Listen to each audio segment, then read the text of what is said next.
안녕하세요. 졸렬한 남편과 이혼을 결심한 30대 여성입니다.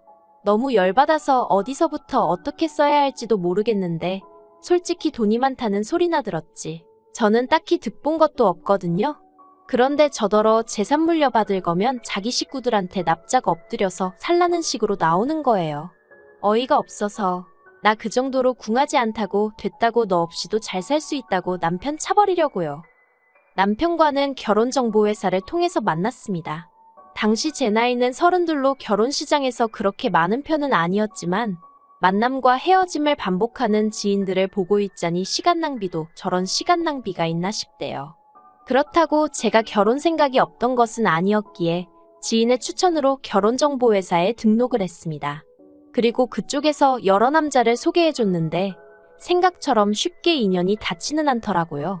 그러다 정말 마지막이다 하고 나간 자리에서 만난 사람이 이번에 이혼을 하게 된 남편이었네요.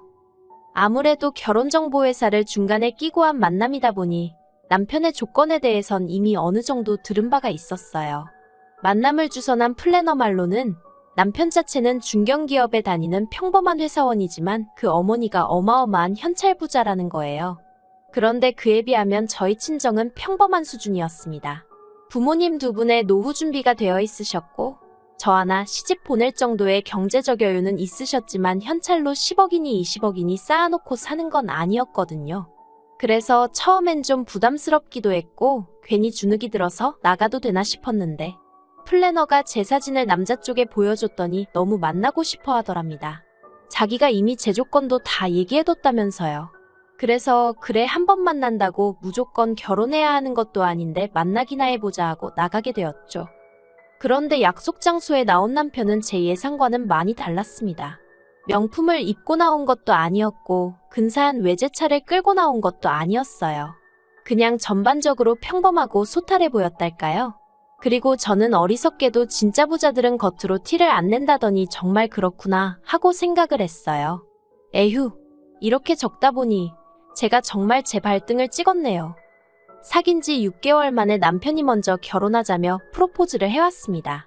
그리고 사실 데이트를 하는 동안에는 남편이 정말 부자인가 싶을 정도로 씀씀이가 크지 않았거든요. 데이트 비용도 6대 4 정도로 부담했을 정도니까요. 그런데 결혼 이야기가 오가자 시댁에서 먼저 경기도에 집을 해주겠다는 거예요. 뜻밖의 제안에 놀랐지만 솔직히 싫지는 않았습니다. 그런데 친정아버지께서 대번에 그건 아닌 것 같다며 집값이 얼마건 간에 우리도 반은 보태겠다고 전화하시대요. 덧붙이시기를 여자도 어느 정도는 해가야 제 목소리를 내고 살 수 있다면서요. 그런데 시댁에서는 집값에 보탤 돈이 있으면 차라리 예단을 해오라며 현찰 1억을 요구했습니다. 그리고 거기서 저나 저희 친정부모님이나 1차로 마음이 상했죠.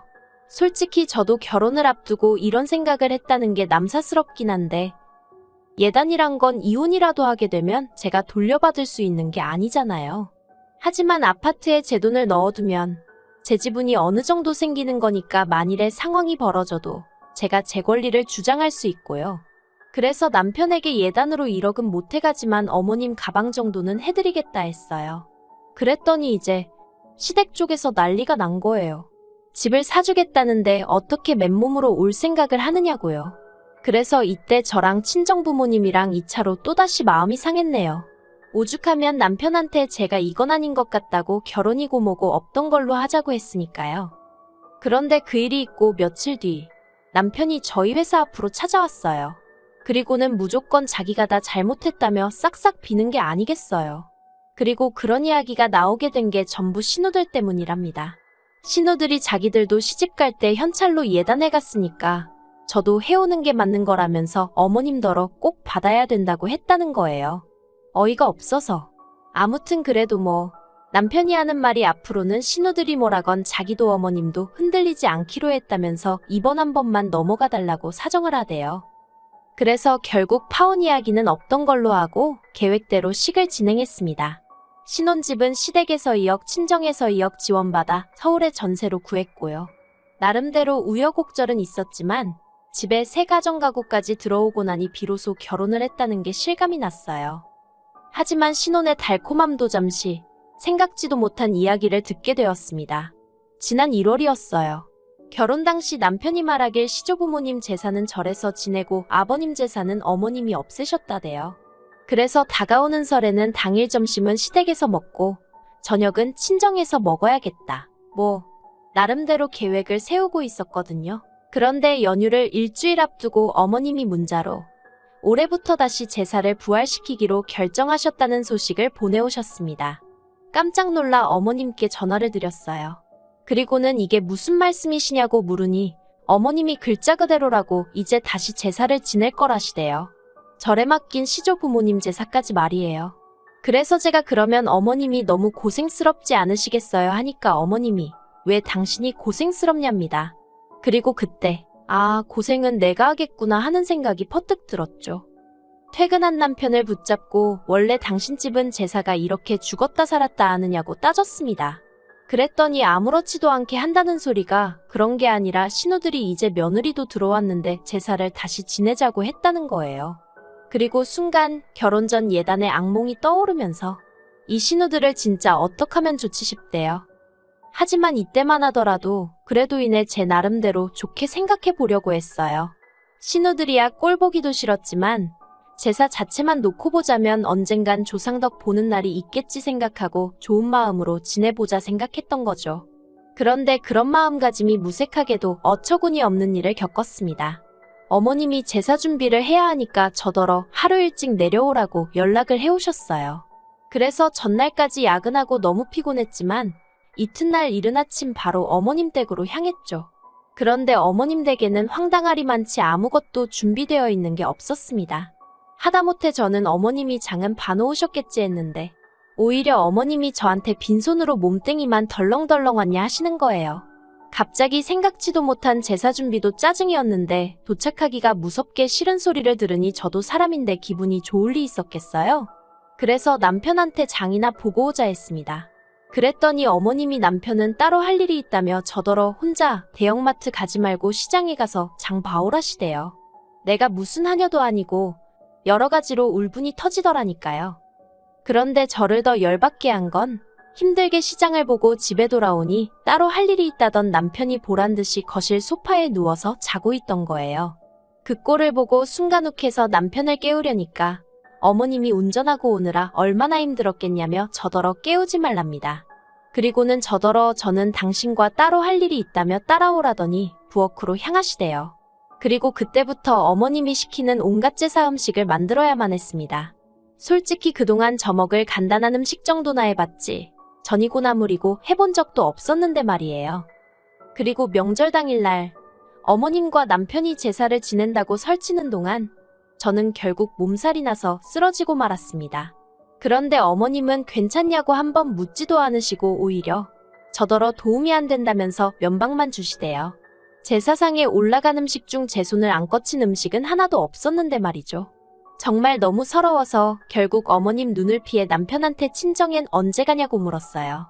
그랬더니 남편이 신우들이 온다고 했다며 신우들은 보고 가야 된다는데 아니 내가 이렇게 아프다는데 무슨 신우들까지 보고 가라는 건지 진짜 열불이 나더라고요.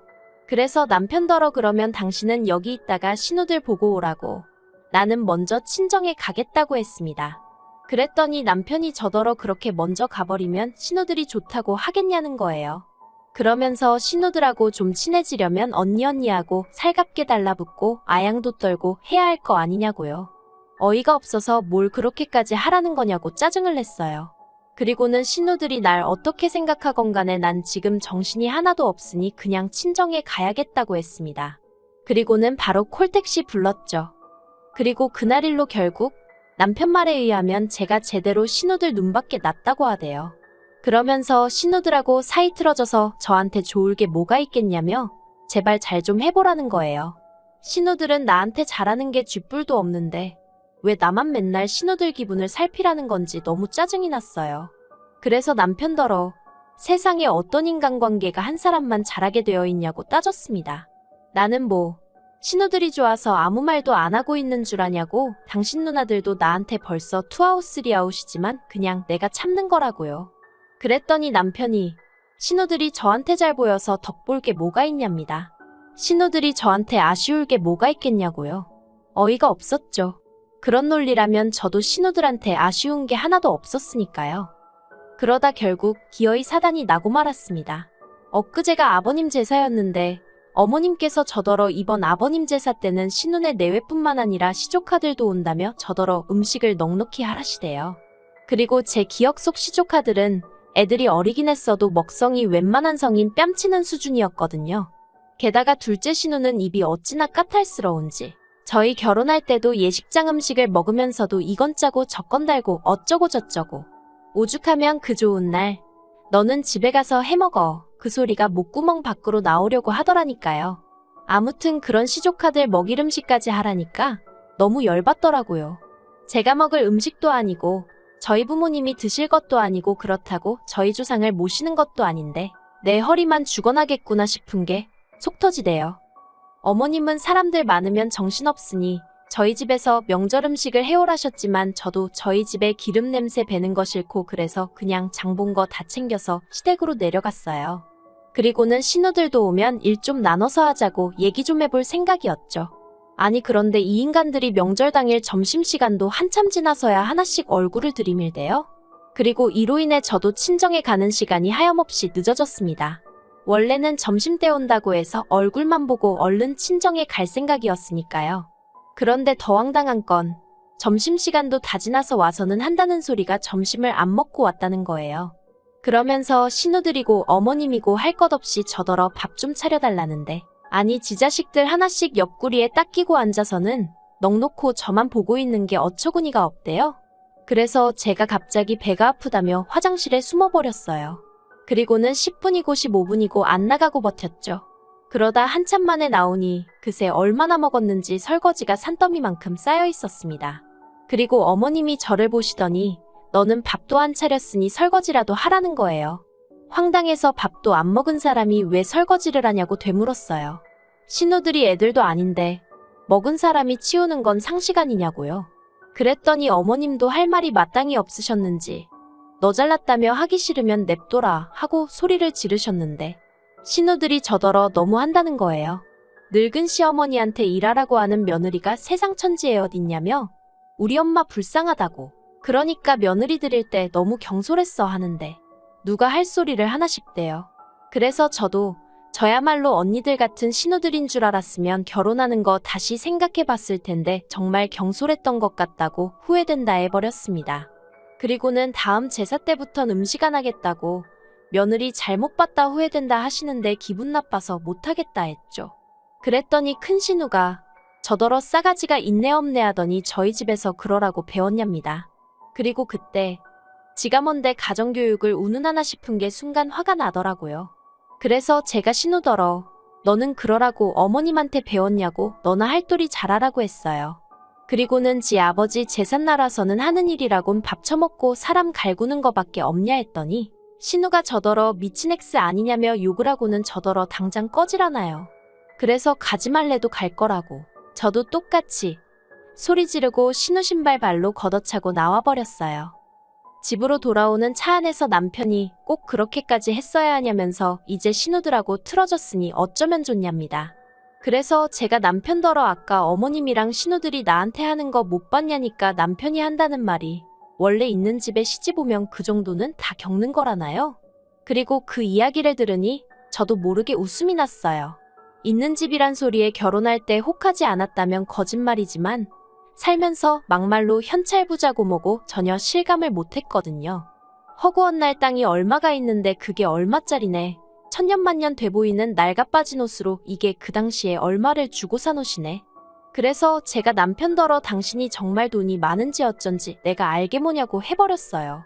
막말로 내 마음대로 쓸 수 있는 돈이냐곤 돈 100만 원도 없는데 있는 집 며느리 같은 소리 한다고. 그리고 나도 시집 올 때 당신만큼 해왔다고 쏘아붙였죠.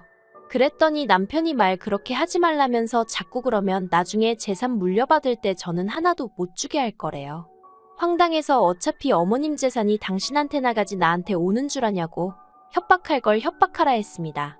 그리고 나도 친정 부모님 재산 받으면 내 한 몸 건사하고 사는 데는 아무 지장 없으니 걱정 말라고요. 그리고 이튿날 날이 밝기가 무섭게 저는 제 짐 챙겨서 친정으로 향했습니다. 밤새 내내 생각해봤지만 벌써부터 돈 몇 푼 가지고 생색내는 인간하고는 도저히 못 살겠더라고요. 줏대 없는 어머님도 버겁고 개념 없는 신우들 상대하기도 짜증나는 판국에 남편 하나라도 멀쩡하면 그럭저럭 살 텐데 그마저도 안 되니? 하다못해 제가 무슨 재벌가 며느리나 되면 모를까 돈 몇 푼도 못 쓰고 벌벌 떠는 주제에 유세나 부리는 집구석에서 제가 뭐 한다고 버티고 있나 싶어서요. 그래서 이혼하기로 마음먹었습니다. 남편은 또다시 저를 잡겠지만 이제는 전처럼 흔들리는 일은 없을 거예요.